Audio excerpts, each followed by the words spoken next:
Hello, magandang araw mga Lods. Welcome to Food Trippin'. Dito lang sa Cooking Show. Pinoy Foodie Cooking Ginatang Tilapia.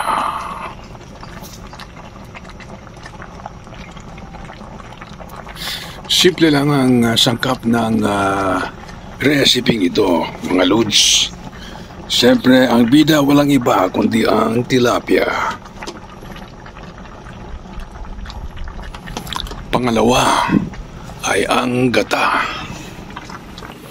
Siyempre, gulay na kalakip, talong, siling haba at ampalaya. Panoorin ang kabuuan ng videong ito hanggang dulo mga Lods upang hindi maapitin. Okay? Proseso ng pagluluto. Ipaksi muna siya. Isabay na rin ang gata hanggang sa maluto. Pagkaluto, tayo ay kakain mga Lods. Salamat sa inyong pag-watch.